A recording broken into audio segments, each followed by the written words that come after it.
Speaking of the railroad, I think there's a perfect segue to this thing that I heard, and we spoke about it earlier as well before the start of this chat.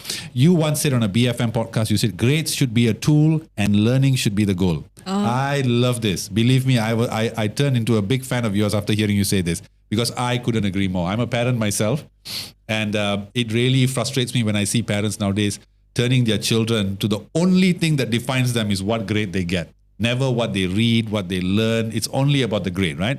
Now, when I was in school, if I can look back, one of my regrets in life is, I wouldn't say regret, but one thing I wish I did differently was, I never learned the things that I actually need today. Number one, financial literacy. I never knew that. Well, our science stream, wow, science stream so amazing, you know. But actually, the art stream had topics that I wanted to learn. I had to go out and learn by myself now, like accounting, auditing. I mean, accounting, you know, finance, and all these very key concepts now. So, do you think that perhaps this age-old system of science stream versus art stream has basically come to pass? It's obsolete, and instead we should adopt a more hybrid system for in order to equip kids with what they actually need to survive in the modern world. Oh, okay. EFM, that was like so long ago. So long ago, yeah. I did my research. You did your research. Yes. What I was trying to say there, actually, you know, we shouldn't put our children in boxes. You know, yes. like, oh, you're A, you're here in this box. You're B, you're here. You're D, or you're out of here. You're not this part of this boxes that we appreciate, and that we feel there's hope. Yeah, to your question, if they should be hybrid, as in other words, no streaming, no science or no arts. I would say I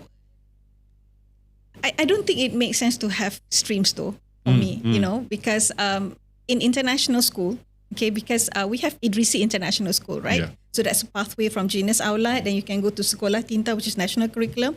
And then Idrisi International School, the international curriculum. So giving an example, the international curriculum, there is no stream there.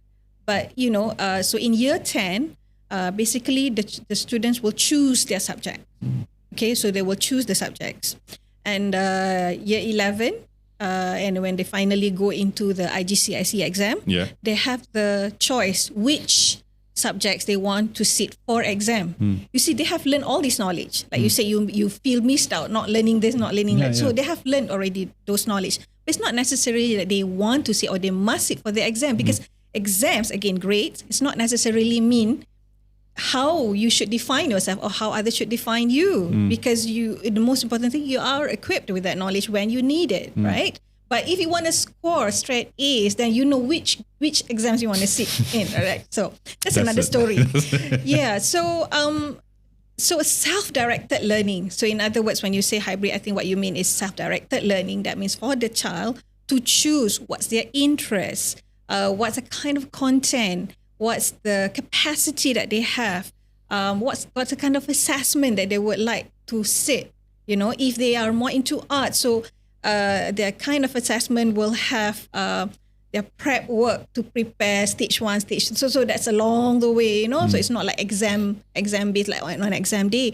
So what kind of assessment? What kind of environment? You know. So this plays a role. You know, it's not just one kind of exam sitting. That's how we should look at to put in a stream, because I think sometimes you may because sometimes children do not know what they want, you know, and when they are put in one stream, sometimes they feel trapped in that stream, right? And when the time comes for them to sit for the high stakes testing, I feel like, I'll just memorize this, I know by heart, but it's not something necessarily that I'm interested in. Exactly.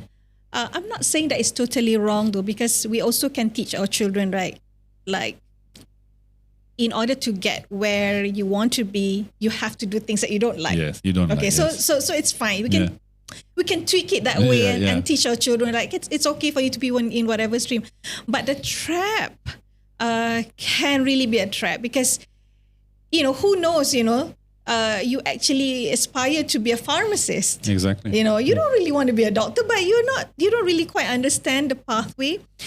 Talking about pathway, I think another important thing is to talk about how we should support parents. Okay, because when we talk about the LP, science stream, art stream, we rarely ever touch an important stakeholder in education, which are the parents. Okay. Right? Yeah.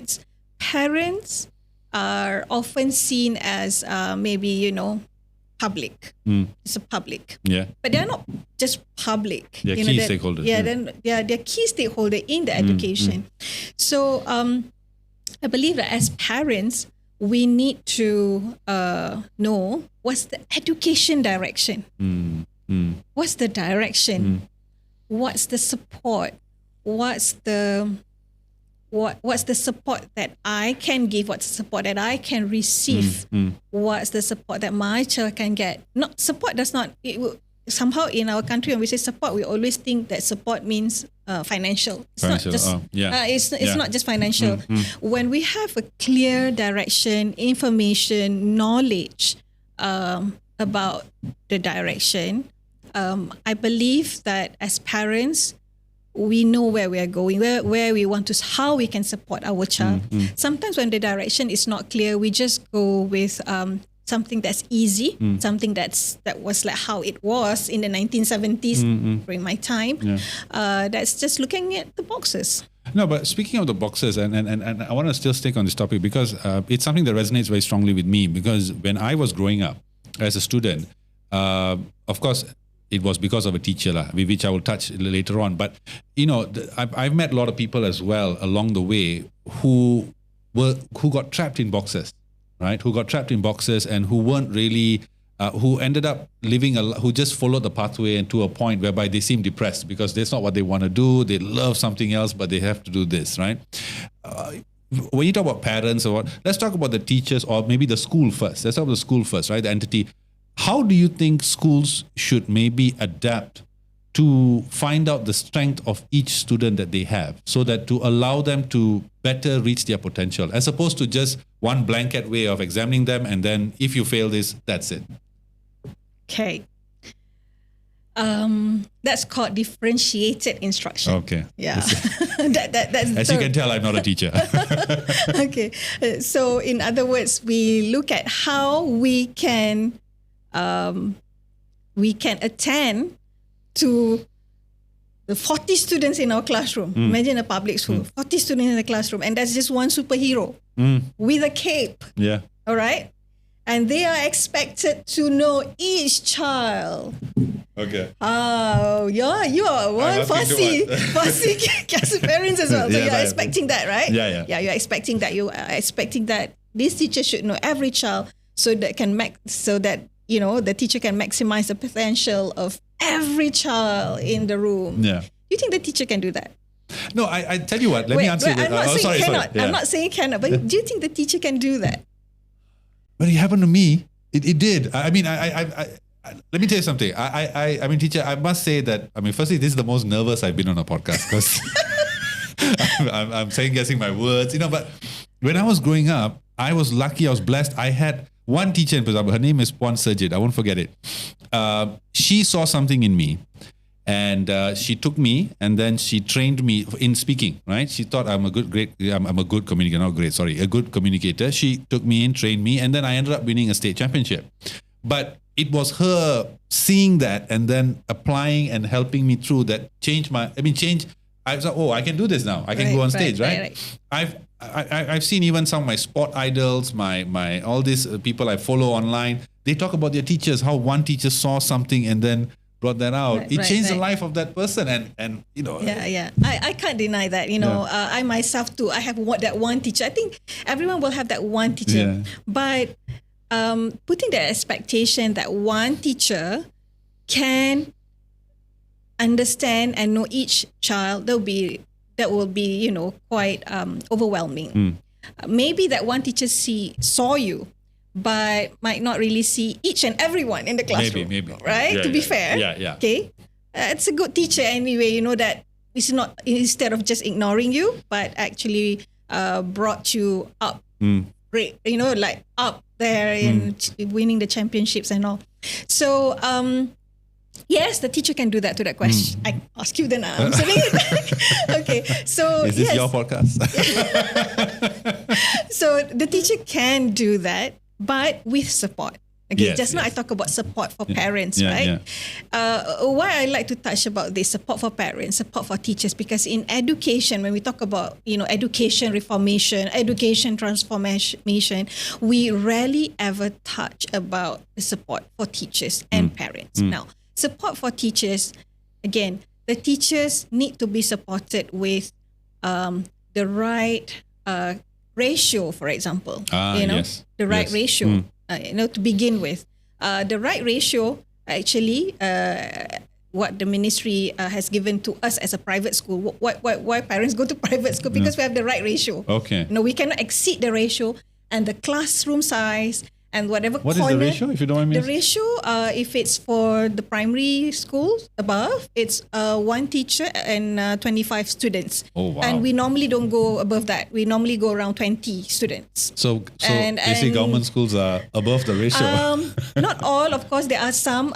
We understand they have their limitations, and the teachers are great in the public schools. But sometimes, to be fair, the ratio might actually very overwhelming for them.